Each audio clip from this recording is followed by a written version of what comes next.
Hi, everybody. Welcome to the Perform Happy podcast. I am so excited. I'm having a total fangirl moment right now. My guest today is a world famous YouTube star, as well as a former level 10 gymnast who has had this really amazing and interesting gymnastics career. Now she has moved into a music career. Whitney Bjerken, welcome to the show. Thank you. Hi. Thank you for having me.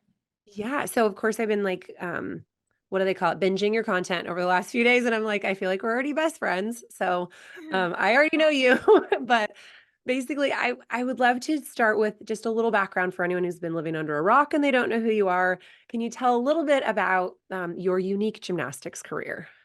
I started gymnastics when I was 6 years old, and I was a cheerleader before then, and I really wanted to keep doing cheer, but the cheer season was over, so we decided to do gymnastics to like help me with my cheerleading.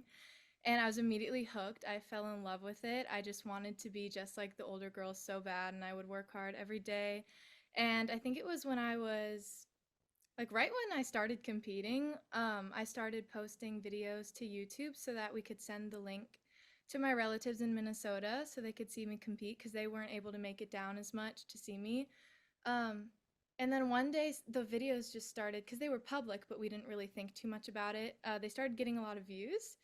And then it just kept growing and growing. And over the years, I've gained over 1.6 million subscribers on YouTube and 200,000 on Instagram, and just an insane amount of people watching me do gymnastics. And um, I did a little bit of like tops, and I did some developmental camps at the ranch, and I kind of did everything in the gymnastics world. And I ended up having 3 elbow surgeries. Um, I grew a lot. I was really tall for a gymnast, and just like a whole bunch of things in my career that led me to retire right after my last year in high school. But yeah, lots Okay, of so gymnastics. lots of gymnastic. I mean, sort of, I feel like every athlete who gets to level 10 has some sort of injury to come back from. And that's unfortunately a fairly common story. Yeah. Now, I have this question, sort of like a chicken or the egg question. Now I've heard you kind of refer to yourself as like someone who's really picky, kind of hard on yourself. Do you feel like that was there from the beginning? Did that come from gymnastics, or did that come from knowing everything was gonna be documented and there were gonna be a million eyeballs on you? I think it's a little bit of both. I've definitely always been very hard on myself, even before I was big on social media. I used to cry every day at practice. I was one of those kids. I just would get so frustrated after like one or two bad turns. It would like ruin my day. And yeah, I was pretty much like that until I got older and I learned how to deal with my emotions a little bit better. But I'd say like the frustration at meets, like if I messed up at a competition, it was kind of a combination of like I knew it was documented also, which made it a little bit more pressure. But yeah, I would say I've always been pretty picky.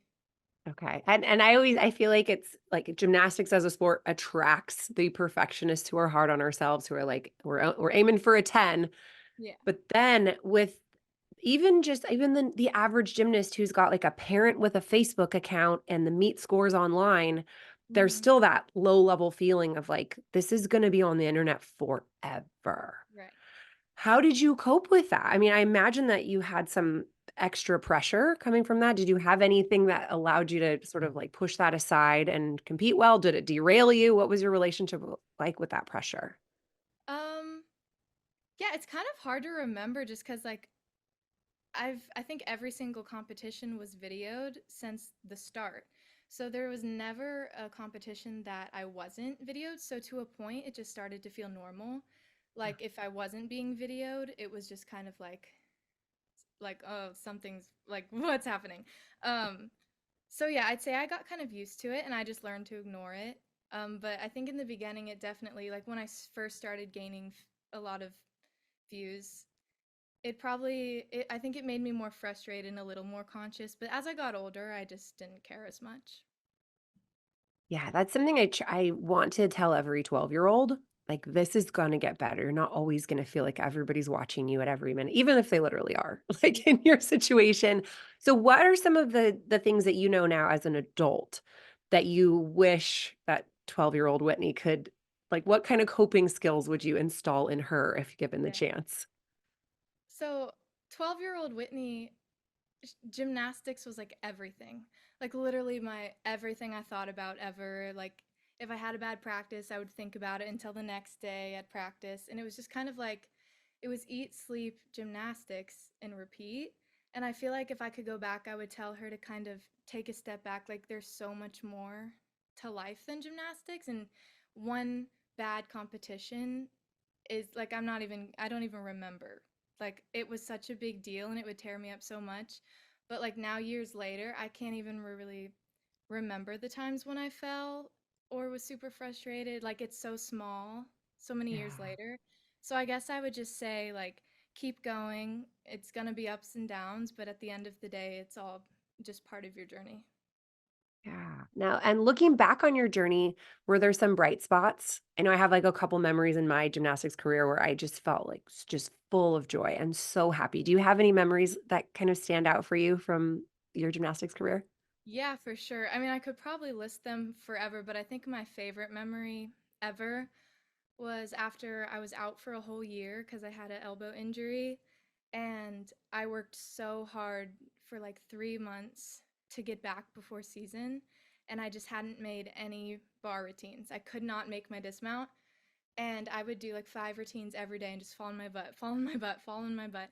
And then at my first meet of the season, I made my bar routine for the first time, like in competition, and it was just like the best feeling ever. All my coaches were excited. Like it was just like an all worth it. All the falling on my butt, it was worth it when I hit that routine. So Yes. I hear that often that the happiest moments for so many gymnasts is when you've overcome something huge. for It's sure. not the easy successes, it's the hard ones. Yeah. And now I think there is this video that you kind of refer back to of the pink meet where you won the meet, you did great, but it was this sort of turning point in your gymnastics career, in your video career. Would you talk about why that was? Are you talking about You're um level 10, you did amazing, but and it was like the last video you let your dad edit? oh, I yeah, yeah, yeah. Okay. Yes. So this meet I so this was after my second surgery. And so the memory I just mentioned was after my first surgery, and I had the best comeback of all time. And I had such a great season, and I was so happy. The second time I had surgery, I grew a lot. It was a lot different, and I was expecting it to be just as hard as the first time because the first time it was hard. I didn't expect it to be so much harder. So this whole season was just like really difficult for me, and I remember being so happy at that meet because I actually won, and it was my first meet where I felt like I did really well. And it was also my birthday weekend. I felt good, like I was happy about it. And I went and I watched the video because I usually didn't watch my videos just because I don't like going back because I am picky. So I will go and pick everything apart. But in this case, I was proud of myself, so I did. Um, and yeah, I just noticed like I hated how I looked. I didn't like the gymnastics was one thing. Like I I don't really pick apart my gymnastics at this point because I knew that I was trying my best. It was I was so self-conscious. It was crazy. I was watching this video and I was just watching me standing there, and like the style that my dad edits in is very like atmospherical. Like this is what happens, and they're kind of long form, and I guess I just was not happy with it at all. I hated it. It was just too much of me, too much of not gymnastics, and I was very self-conscious, and I texted him and I was like, you like we're not doing this anymore. I'm quitting YouTube." And obviously I was having a moment, so I didn't actually want to quit YouTube later, but yeah, it was a lot. But I think since then we kind of figured out a way that was better. Yeah. Yeah, it brought me right back, like, hearing you talk about that in a different interview, it brought me right back to like quitting swimming because I didn't like the way I looked in a bathing suit. Hmm. True story. Not I mean, I was so like any adolescent who's in a tiny little bit of spandex as your body's changing, you're becoming a woman, yet you're in a sport that you're sort of you feel like you're supposed to look 11 Hmm. forever. And it can be so jarring to turn into a woman in the sport of gymnastics. Right. And especially in my case because I am inches taller than all of my peers. So at the time, even though in person I was not really big at all, I just looked so much bigger on camera because everyone else was so much shorter than me. So I just appeared bigger. I just was so self-conscious about it. So peers were, yeah, it's definitely hard, especially if you're taller or, Mhm. but Yep, fellow tall gymnast. I'm yeah. 5'10" today. Yep, and everyone's Rough. like, "Oh, you should have done volleyball." I'm like, "Yeah, but I Yeah. love gymnastics." So here I am. Yeah. And did that have anything to do with you actually eventually walking away from the sport? Or what were your reasons for retiring? Even though I'll put out like that you were committed to Alabama, you had sort of the college dream ahead of you. What were the reasons that you decided you were going to be done? Yeah, I just kind of fell out of love for it, honestly. It wasn't, I just was in so much pain every day. And I was at the point, I think my height had something to do with it, but then also just like, I think naturally, I just started digressing. And it almost seemed like the harder I worked, the worse I got. And I would try and stay positive about it, but it was just, I just kept getting worse and I didn't know what to do.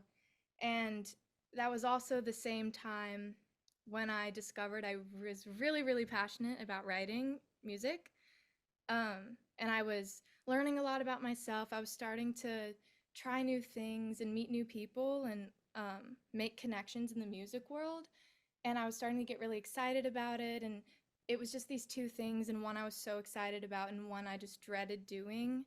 And at the end of the day, like gymnastics was only going to be like the end of college, then I would retire. And I think I really want to do music in my life. So I decided to just go ahead and pivot before I got too deep in college and school and all of that. And just go ahead and try and do music and other things. So that was the reason I walked away. I still like, I think that if I loved gymnastics, I would still be doing it. Um, but it just kind of fizzled out for me, the love. And I feel like that's normal.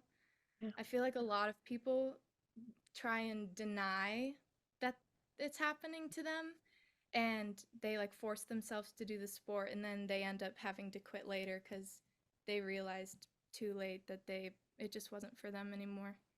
Yeah. Yeah, I have conversations sometimes with parents who are like, Tell my kid how to stick with it and stay motivated." And I'm like, "Okay, kid, tell me what's going on." And they're like, "I don't love it. I don't feel it." I just sort of look at mom and I'm like, "Sounds clear to me." This isn't for me to be like, "Let's take some motivation pill." If the love isn't there, it is too hard of a sport to keep Mm-hmm. doing without that For passion. sure, and it's so dangerous. It's like it's so important to be locked in every day, Yeah. and if you don't feel it in your heart and you don't want to be there, that's like ultimately it's not good for you mentally or physically. Like you could hurt yourself. Yeah. Yeah. Yeah, and I think that a lot of the time gymnasts are not used to having a voice or an opinion.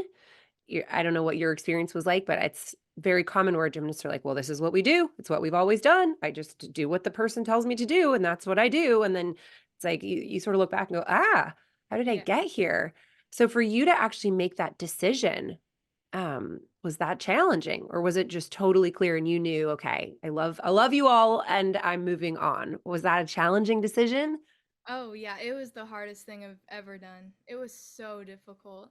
Like, because there was part of me that was like, I can't do this anymore and I don't want to do this.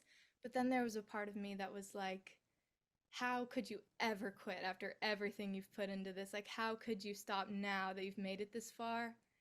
And I really just had to, it took me maybe a year to finally decide that I was quitting because I talked about it with my friends. I was like, I don't want to do this. Like, I'm going to quit. And they'd all be like, you're not going to quit. Like, there's no way. And then finally, I was like, you know what? I like it's been a year and I still feel like this. I just need to trust myself. So, yeah, it was really Mm. difficult though. I didn't think I would be able to do it when I made the phone call to my college coach and even like the meeting with my own coach. I was like, I can't believe I'm doing this. This is so crazy. Like, out of body experience. I was like, there's no way. Like little Whitney would be freaking out right now. Okay, that brings me to the the song I heard of yours that got my heart pumping that was like, "Oh my gosh, I have to talk to this person," was the song "Favorite Failure." Mhm. Like, when I hear that, the little girl in me is like, it's so powerful, and it's I'm assuming that you're talking to little Whitney when you're singing that song, and so I'm just gonna read some of the lyrics. Yeah. It says, "She'll never feel complete, I just wanna make her proud of me, but if she saw me now, I'd be a stranger, giving up's not in my nature. Expectations I can't reach, supposed to be the favorite player, but I'll end up the favorite failure." Oh my gosh, it, like, hits me to the heart. Can you tell me a little bit about the inspiration from that song and kinda what it means to you? Yeah, so I wrote that song in November of 2022. And that was a month before I told my coach I was quitting, just for context. Like I wrote it before I had officially decided.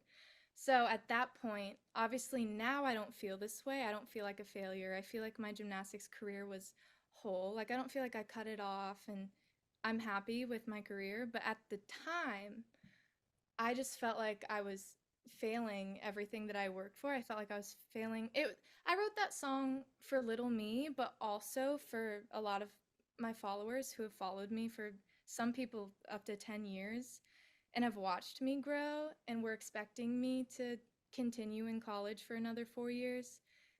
And yeah, I think I was really emotional at this point and yeah, I was trying to this song was so easy to write just because it was everything I was thinking. Like, it was literally my thought process. I was like, "I can't quit, there's no way, but I'm going to, and when I do, I'm gonna fail." Like, be Yeah. failing. But, yeah. It was I wrote it in maybe 30 minutes. Wow. Yeah, I imagine it like something that's so just tuned into your heart. It's like why it hits me so strong in the heart. And I know every little girl out there who's like, Am I gonna quit? Am I not gonna quit? Mhm. Even just a bad day. Like I'm letting everybody down. I'm such a disappointment. It's so easy to feel that way as a gymnast specifically, but as a young female athlete. Do you find that you still have that, like, fear of disappointing or that fear of failure that carries you into this new passion? I mean, yeah, for sure. I'm obviously still very hard on myself, and there are parts of me that like when I have very bad stage fright and I was never ever nervous in gymnastics, but for some reason music is like a whole different thing for me. I just like my heart beats and my throat closes up and I get so nervous on stage. And I do think a part of that is me scared to mess up because I Mm. since I'm doing this whole pivot and I'm trying to do this new thing, I just want to do the best I can. So, yeah, I definitely think that's a part of it. Yeah. Okay, so can I dig into the mental side of it for a second? Yeah. So if you were not scared in gymnastics, what's the difference, from between that stage for you and the musical performance stage that you could maybe even apply some of those things that worked in the gym to the stage? Do you have some things that you would just rely on or think about when you were getting ready to compete that kind of kept you consistently not nervous? Yeah, I think just the amount of practice and time I spent doing gymnastics. And then when I would get to the meet, if I was a little bit nervous, I would just say, you know what? Whatever happens, happens. That's what I would always tell Mm, myself. Whatever happens, happens. If you fall, it's okay. I would always try and tell myself that because I used to get so upset when I fell. So I started just telling myself, no matter what, it's fine. And then I would just go and do it exactly as I practiced. With music, it's like it's so much more personal. I feel like I'm naked on stage. Like I feel like since it's I feel like singing is so much more raw than athletics. So I got mm. kind of just feel more exposed, if that makes sense. And obviously I don't have as much experience yet. So we're Yeah. working on that also. Yeah. Yeah, and I wonder if, the worry about haters online is bigger in the musical arena than in gymnastics. Does that come up? Yeah, I think people are definitely quicker to judge someone's voice than they are to judge someone's like body per se. Um, just because I don't know, for some reason people have no fear being like, "Oh, you're bad at singing." It's like such a common thing. Um, for some reason, like everybody loves to say that now. But um, yeah, of course, people would body shame me too. But like, I feel like you have to be another level of awful to body shame someone online. Yeah. But yeah, I definitely think it could be a part of it. But honestly, like even if I don't post anything and I'm just up there, it's still just I get nervous. I don't know. It's weird. Yeah. Yeah, that my mom was an Italian opera singer, and she had horrible stage fright, and I had horrible stage fright, and I was like, "Mom, how did you do it?" Like, I Mhm. knew she was just as nervous as me, and she said, "I practice so hard and so much that it is completely impossible for me to make a mistake." So then if confidence is up to my eyeballs and, my fear is just below it, it's okay. I can do it. And that's I use that actually example in gymnastics all the time where yeah, you might be really nervous, but you're also so prepared Yeah. that you can trust yourself. And I think obviously you had that going on in gymnastics where you're like, I've been doing this for a decade. If I fall, I will survive. Yeah. Does it feel like, if you get up there and you just totally blow it on stage, will you survive? Oh gosh. Doesn't feel like it. I would though eventually. Yeah. Yeah, and okay, so actually one of the first times I found you was it was a level 9 meet where you had such a rough meet. It was a video that I watched of it. It was do you know the Yes. one I'm talking about? Yes. I This do. beautiful series, and you go flying off the beam at the end, front tumbling, laying on your butt on the floor. And I could just like, I'm just in your mind being like, can I go home yet? Like, are we done yet? This is Yeah. so rough. Yeah. Oh, and when you have a meet like that, what do you take away from it? Or what were you able, was there any benefit to just colossal bummer meet in your experience? Gosh. That was so long ago, but I just remember feeling so like disappointed. Like, wow, I really have never bombed that bad before. I think it taught me though that that's okay. Like, because the next year I was fine. Um, but yeah, it kind of taught me that mistakes are gonna happen no matter how prepared you are. Because I did great that year. I didn't really fall that much in that era of my life, I don't think. And that meet, I just totally bombed, and it was just like, dang. And of course, I was so upset about it. But you know, you just kind of learn that it happens and it's okay. Mhm.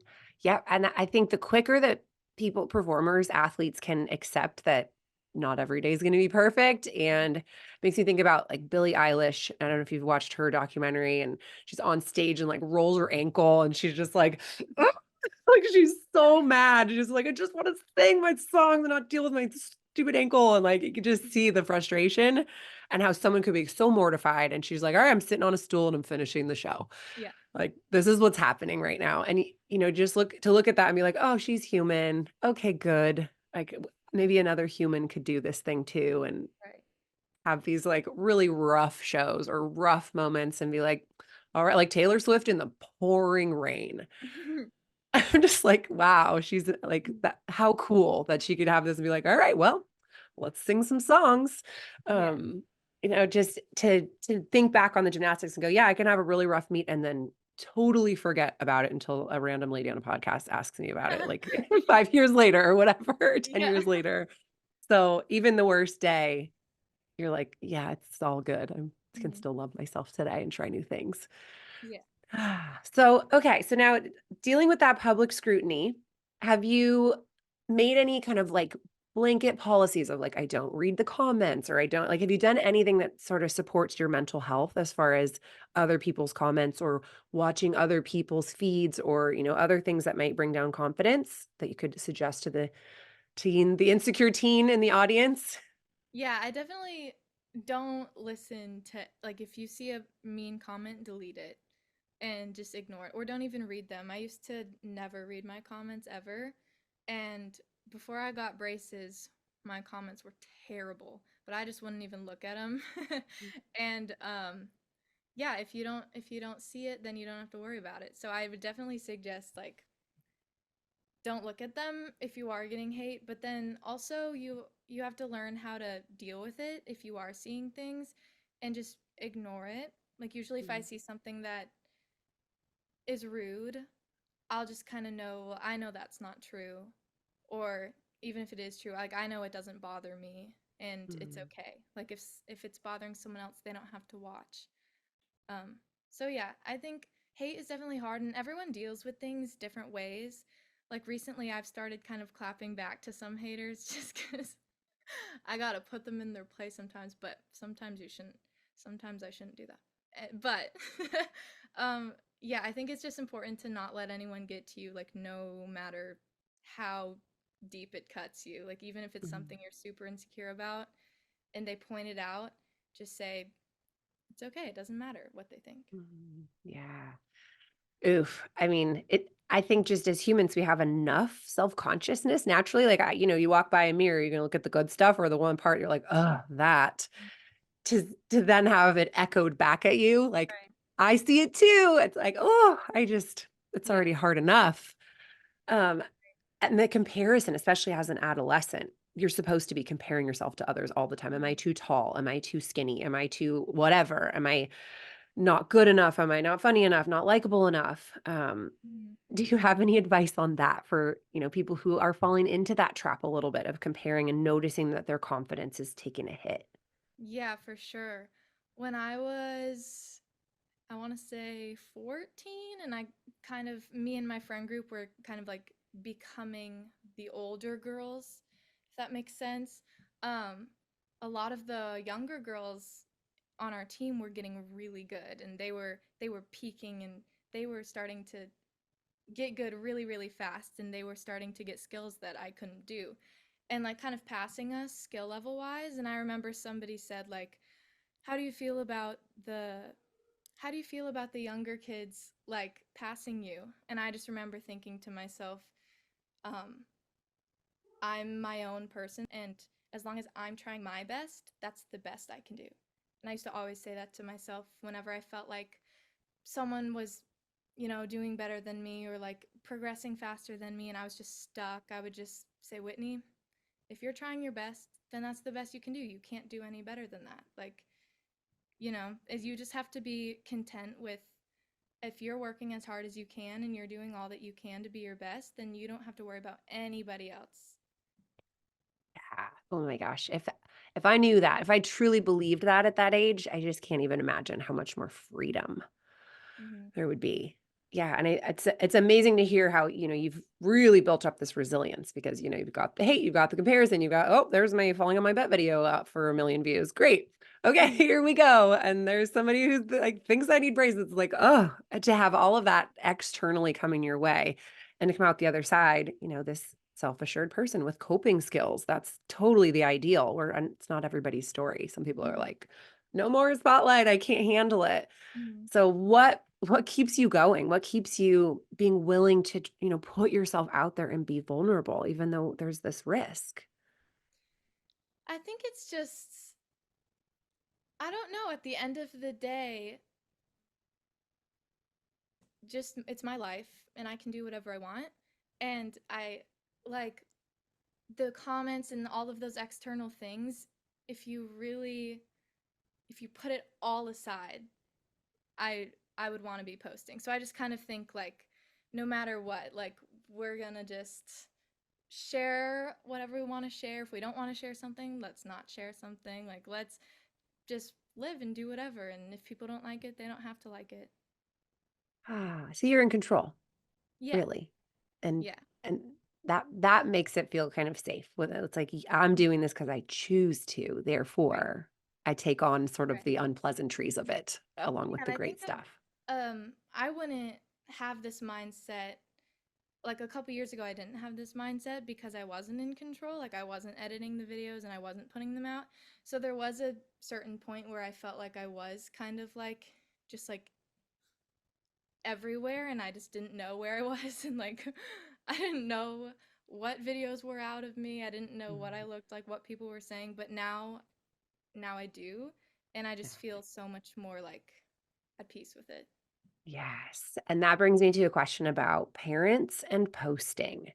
So Mhm. there are I have, like, a personal pet peeve of parents, like, editing out the bad stuff and only posting, like, the perfect little snippets of Mhm. their kid, but then again, like, maybe that's all the kid wants on there, or, so for the parent who's trying to, do right by the Minnesota relatives, but also do right by their kid, what do Mhm. you suggest as far as, like, how the parent and the child should work together, especially those mom-run Instagrams?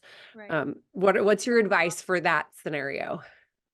Yeah, I'd say there are so many parents who kind of abuse that. Like the kid's not locked into the account and they just post whatever, and then the kid's gonna look back someday and be like, oh, "Mom, that's so embarrassing. Delete it."